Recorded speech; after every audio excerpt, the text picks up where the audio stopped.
On est au théâtre Manzoni pendant la semaine du design. Il y a beaucoup d'attention sur Milano et pour la première fois, vous intervenez avec votre compagnie pour la première fois.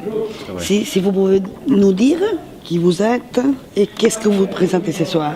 Voilà, j'étais venu avec Maurice Béjart dans les temps et j'ai dansé à l'Escala. Et puis après, je ne suis pas venu ici à Milan. Et maintenant, je reviens avec la compagnie. J'ai beaucoup de plaisir en étant ici parce que j'ai beaucoup d'amis. En plus, j'ai Frédéric Olivieri, qui est le directeur de l'école à l'Escala. Il était un élève à moi. Et maintenant, je suis... Ah, il a été un élève? Oui. J'étais très fier de qu'il soit un directeur maintenant. Avant, il était directeur à la Scala, maintenant il est directeur de l'école. Voilà, ce soir, vous allez voir 4 pièces. La première pièce, c'est Jaleos. Jaleos, c'est basé sur un rythme del flamenco. C'est une bulleria. Et donc, avec ce rythme, j'ai fait avec mon style, le style très espagnol, avec des bras, des têtes, une façon de bouger différente avec la technique classique. Hein? C'est un virtuosisme classique. J'ai fait ça la première à New York avec un grand succès et les gens n'arrêtaient pas d'applaudir du début jusqu'à la fin. Combien de danseurs sur scène? 22 danseurs. 22 danseurs, oui. Une compagnie assez importante. Oui. Dans ces moments dans lesquels la danse souffre énormément. Si. Hein? C'est difficile parce que nous avons l'aide de la communauté de Madrid, mais 60% des devis de l'année. Ce qu'on a besoin, c'est nous recevons 60%. Le reste, on doit faire beaucoup de spectacles. On continue avec le second? Oui, on continue. C'est dur, très dur, mais il faut faire beaucoup de représentations pour pouvoir arriver à la fin de l'année. Est-ce que vous connaissez, dans le passé, Maite Leone? Oui. Alors moi, j'ai eu l'honneur de les inviter dans mon festival parce que je dirige aussi un festival de danse. Il travaille avec les enfants, oui. Exact. Qui sont avec des enfants malades. Oui, elle fait un travail très précieux. C'est la fille qui continue. Oui, et elle a créé un petit peu une école de pensée. Mais en Espagne, ça bouge beaucoup aussi. Il y a Jordi Cortez à Barcelone, danseur de Diviete qui fait un très bon travail. Je suis très content de... Alors, on continue avec la soirée. Et puis après, il y a une pièce sur les compagnons. La chorégraphie, c'est d'Eduardo Laos, c'est le directeur artistique de la compagnie. Il a été élève à moi, un élève. Puis après, il a été premier danseur dans la compagnie.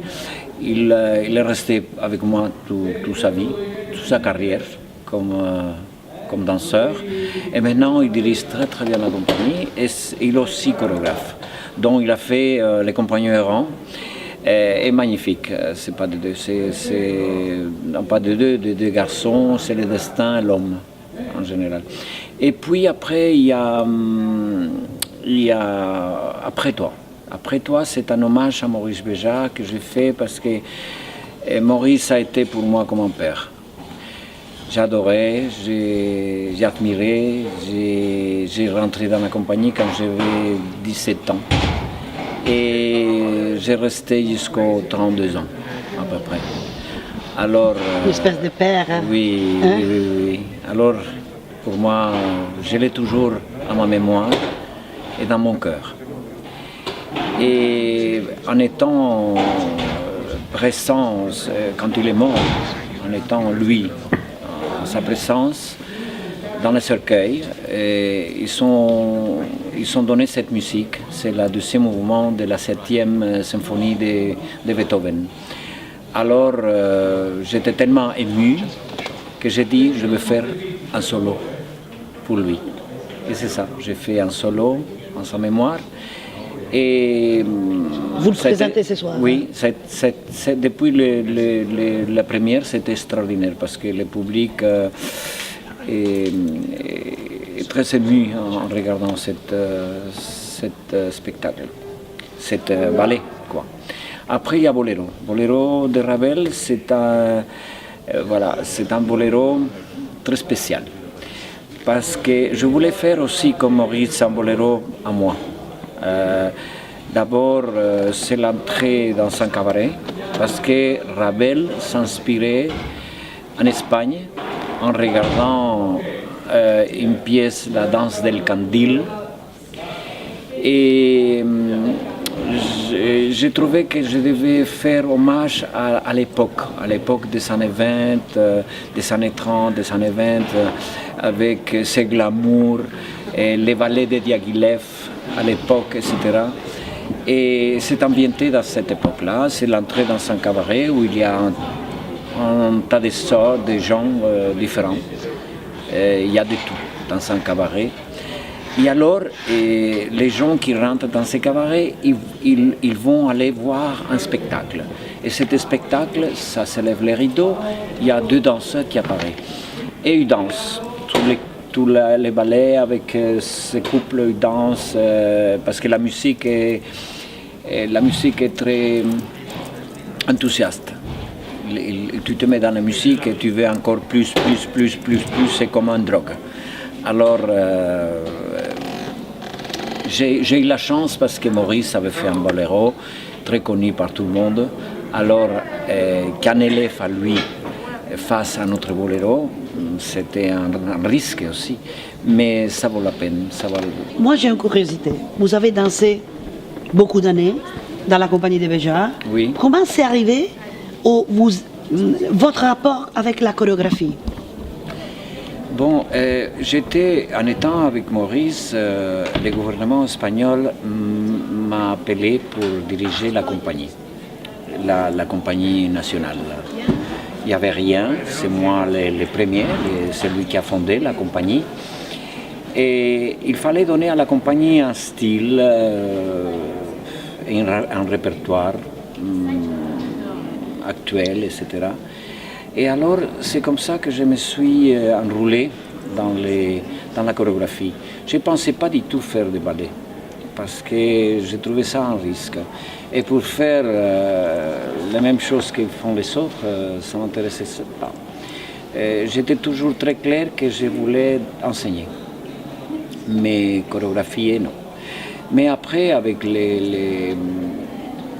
l'obligation, j'ai eu des plaisirs en faisant de la chorégraphie et petit à petit, j'ai pris aussi une façon, un caractère, une personnalité. C'est comme le peintre dans la peinture. Non? Un projet futur, si vous voulez nous dire, un projet futur. Oui, le projet futur, c'est que je suis en train de créer L'amour sorcière de Falla. Et j'ai obtenu la possibilité de travailler, d'engager pour cet spectacle à Estrella Morente. C'est une grande chanteuse que je crois que tout le monde connaît, Estrella Morente. C'est un ange. Pour moi, c'est la meilleure chanteuse que nous avons en Espagne de flamenco. Elle est merveilleuse. Elle est la fille d'Enrique Morente qui est mort. Il est un grand compositeur, un grand chanteur. Ça va être sur 5 ans. Quand on va débuter, d'après vous?